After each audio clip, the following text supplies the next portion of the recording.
I am mostly on TikTok, and my username is penname, PENNAMECK, penname. And I'm going to do a poem that I wrote. This is old shit. Thanks,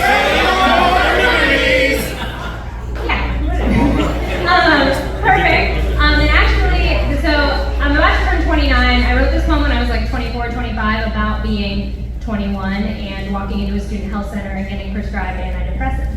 And there's a wonderful artist sitting over there in the green dress, so her name is Andrea's Drawings, and she's actually working on some prints for me for this, because this poem is about to be in a book that I'm coming out with this fall, and I'm excited about it. The poem is called Butterfly's Way, but there's a line in the poem that goes the floor of a bathroom, and the book is going to be called The Floor of a Bathroom, so it's coming out this fall, so I'll go ahead and get to it.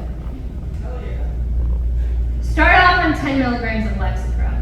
Take it each morning, and probably with food, can cause headaches and nausea, and changes in mood, and all kinds of thoughts you did not have before. Can cause wondering what you are doing this for. Try Ativan and Remeron, Effexor and hanging on. You gotta try a bunch and see what sticks, because a psychiatrist cannot perform magic tricks. But I am a woman who was sawed in half, and this is a student health center, violently understaffed.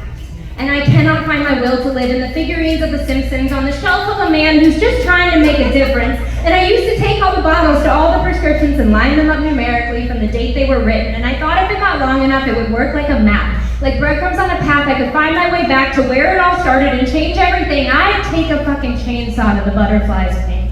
And probably when I shouldn't, I'd quit them all cold turkey. If anything was gonna hurt me, I was gonna hurt me. And my brain zapped like the way that Google described it. If Mars didn't have it, maybe this is how I'd find it. And the lightning rod to the brain sounds a little relieving, like scratching a scab that is already bleeding. And I threw up for 3 days until they were out of my system for real. And I started feeling all the feelings, things I did not want to feel. All of the things that had been pushed down for a while. I went on a walk in the dark alone for a mile, and it is a cycle.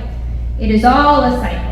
They probably won't help, but it's enough that they might though. And the floor of a bathroom is the floor of a bathroom at your house, at my house at 2 in the afternoon. And Doc, I don't blame you.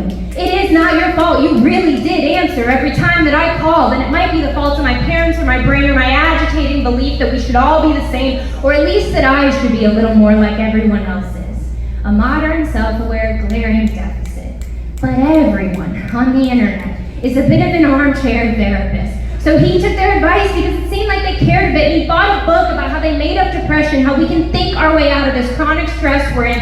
And I Google every ache and pain, thinking I'm gonna die, and he is incognito typing how to take his own life, and a 3-digit hotline is the first thing that appears, like a stranger in a dial tone could be the real cure. But everything in this system is designed to be a stopgap. Shut up, feel better, and probably don't do that.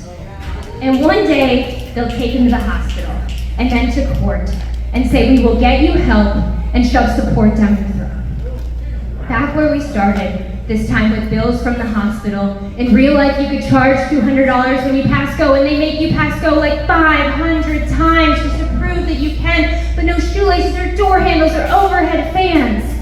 And myself and the others will predictably go into the helping profession. Soldiers lined up like brain defenders, a degree from a good school, an Instagram quote, reposted to your story and remind you to vote. It is World Mental Health Day and you ought to know. Don't be ashamed to ask for help. It's a post that is crying and asking for help, but we needed it so we became it, but we still need it, so we all started drinking and smoking weed and drawing our curtains and clicking our thumbs and running out of ways to make this trendy and fun. And people don't fail themselves that often. People are usually calling and calling, but service goes out and lines disconnected or calls declined because we are both wrecked. And we can't help ourselves or each other or a doctor repenting and remapping the sins of our father. And 2 dead cars cannot use jumper cables, but I would have helped you if I had been able. Thanks, y'all.